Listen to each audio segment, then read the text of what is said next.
प्रिय दोस्तों, हमारे स्टडी रैंक 2022 चैनल पर आपका स्वागत है। आज हम पढ़ेंगे past indefinite tense. Past indefinite tense का आशय है भूतकाल की सूचना देता है। पास्ट इंडेफिनिट टेंस क्या है? भूतकाल की सूचना देता है। इस टेंस का प्रयोग तब किया जाता है जब कार्य के साथ साथ समय भी समाप्त हो जाता है। क्या होता है? जब कार्य के साथ साथ समय भी समाप्त हो जाता है तो पास्ट इंडेफिनिट टेंस होता है। इसकी पहचान है वाक्य के अंत में था, थी, थे आते हैं या, ये आते हैं। इसकी सहायक क्रिया डिड है, लेकिन साधारण वाक्य में सिर्फ वर्ब की सेकंड फॉर्म प्रयोग की जाती है, जिसमें साधारण वाक्य में इसका सूत्र बनता है सब्जेक्ट प्लस वर्ब की second form plus object plus other. इसी प्रकार से नकारात्मक वाक्य में इसका सूत्र बनता है formula subject plus did plus not plus verb की first form plus object plus other. उसी प्रकार से प्रश्नवाचक वाक्य का इसका सूत्र बनता है डिड पहले आ जाएगा, did plus subject plus verb की first form plus object plus others. और प्रश्नवाचक नकारात्मक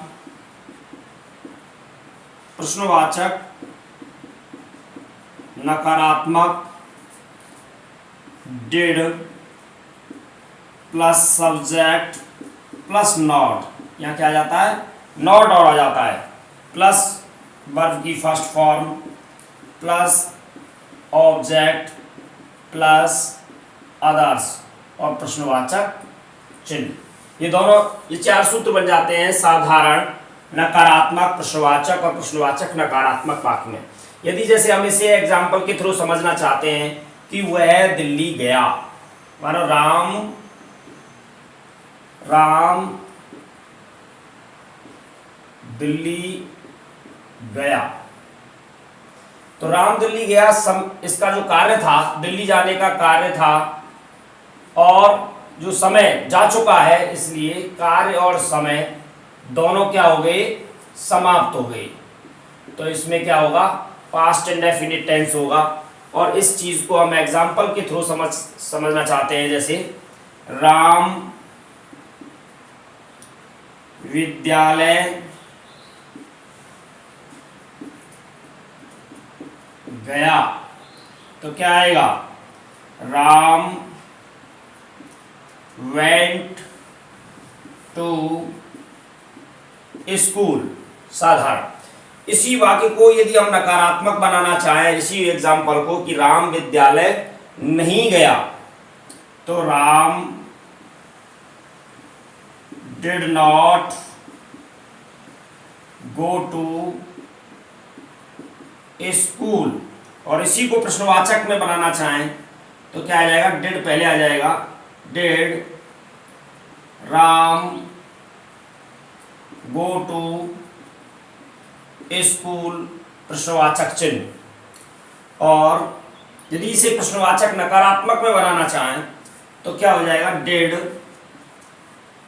राम नॉट आ जाएगा। यहाँ क्या आ जाएगा? Not. Did Ram not go to school प्रश्नवाचक चिन्ह। ये हम एक ही एग्जाम्पल को चारों साधारण, नकारात्मक, प्रश्नवाचक और प्रश्नवाचक नकारात्मक चारों प्रकार से बना सकते हैं, जिससे कि हमें इसका डिफरेंस पता चल सके। पास्ट इंडेफिनिट टेंस में जो रूल बनता है कि यदि सेंटेंस में once, ago, yesterday, last night, last month, last year, I wish, as though, it is high time आदि शब्द आए तो वर्ब की सेकंड फॉर्म का प्रयोग होता है, यानी कि पास्ट इंडेफिनिट टेंस होता है। यदि वाक्य नेगेटिव होगा तो उसके साथ क्या आ जाएगा, डिड नॉट आ जाएगा, तो वर्ब की फर्स्ट फॉर्म आएगी, नहीं तो वर्ब की सेकंड फॉर्म आती है। यदि ये सब सेंटेंस में आते हैं तो पास्ट इंडेफिनिट टेंस होगा। यदि कोई वर्ब भरने के लिए आती है तो अपन किस तरह से करते हैं, आई खालिस्तान finish the work 10 minutes ago, 10 minute पहले मैंने ये कार्य समाप्त कर लिया है। तो इसमें अपना एगो शब्द आया है, तो इसमें क्या हो जाएगा, वर्ब की सेकंड फॉर्म फिनिश्ड हो जाएगा। क्या हो जाएगा, फिनिश्ड। उसी प्रकार से यू खालिस्तान go to London last year, मैं पिछले वर्ष लंदन गया था, तो इसका भी गो का सेकंड फॉर्म क्या हो जाता है, वेंट। और तीसरा एग्जांपल है, ही Khalistan plant A plant yesterday, मैंने नहीं ही उसने पिछले दिन प्लांट लगाया था, तो इसका प्लांट का क्या हो जाएगा, सेकंड फॉर्म हो जाएगा प्लांटेड। पास्ट इंडेफिनिट में दो रूल और हैं जिसमें इंपॉर्टेंट है ये रूल परीक्षा की दृष्टि से, बिफोर और आफ्टर का। बिफोर और आफ्टर के दो रूल हैं, जिसमें एक साइड वर्ब की सेकंड फॉर्म आती है और एक साइड हैड प्लस वर्ब की थर्ड फॉर्म आती है। इस तरह के वाक्य पूछे जा सकते हैं कि किस प्रकार से पहचान करें कि कौन सा वाक्य हैड प्लस वर्ब की थर्ड फॉर्म से बनेगा और कौन सा वाक्य वर्ब की सेकंड फॉर्म से बनेगा। तो इसमें एक शर्त है, जो कार्य पहले समाप्त होता है, जो कार्य पहले समाप्त होता है वो वाक्य हैड प्लस वर्ब की थर्ड फॉर्म से बनता है, और जो काम पहले बाद में समाप्त होता है उसे हम वर्ब की सेकंड फॉर्म से बनाते हैं। जो कार्य बाद में समाप्त होगा वो पास्ट इंडेफिनिट टेंस में बनेगा, और जो कार्य पहले समाप्त होगा वो पास्ट परफेक्ट टेंस में बनेगा, हैड प्लस वर्ब की थर्ड फॉर्म से। तो डॉक्टर के आने से पहले मरीज मर चुका था, तो इस सेंटेंस में जो कार्य पहले हुआ है उसे हम पास्ट परफेक्ट में यानी कि हैड प्लस वर्ब की थर्ड फॉर्म से बनाते हैं, और जो कार्य बाद में हुआ है उसे वर्ब की सेकंड फॉर्म से बनाते हैं, बीच में बिफोर से जोड़ देते हैं। तो डॉक्टर के आने से पहले मरीज मर चुका है, यानी कि मरीज पहले मरा है और डॉक्टर बाद में आया है, तो जो कार्य पहले हुआ है उसे हम हैड प्लस थर्ड फॉर्म से बनाएंगे। तो the patient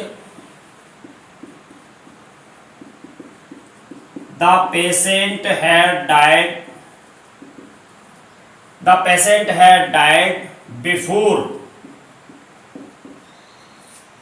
the doctor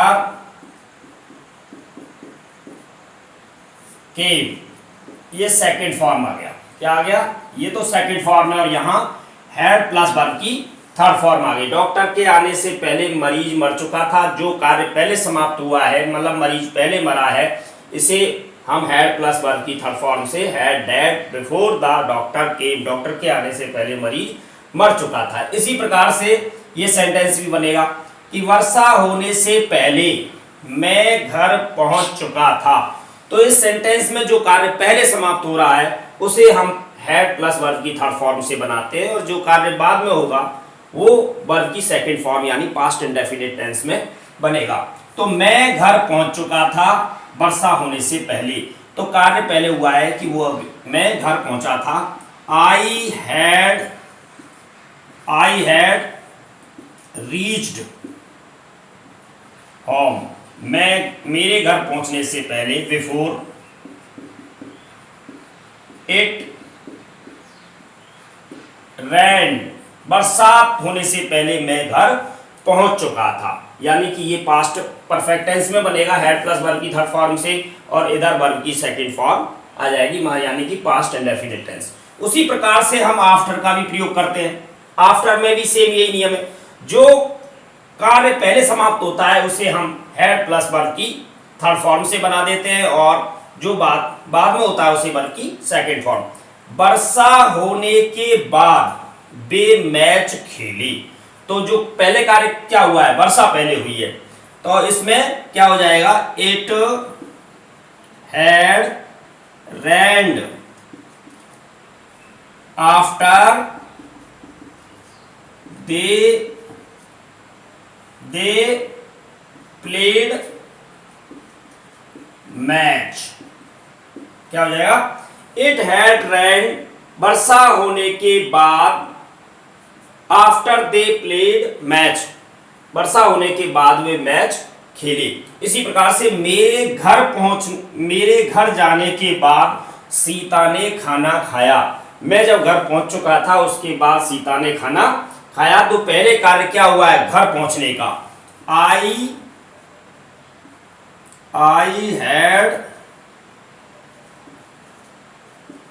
reached home after Sita ate food, मेरे घर जाने के बाद सीता ने खाना खाया। आई हैड रीच्ड होम, मेरे घर पहुंचने के बाद, आफ्टर सीता एट फूड। इस तरह से ये बिफोर और आफ्टर के दोनों रूल बहुत इंपॉर्टेंट हैं, इससे संबंधित क्वेश्चन पूछे जाते हैं परीक्षा में।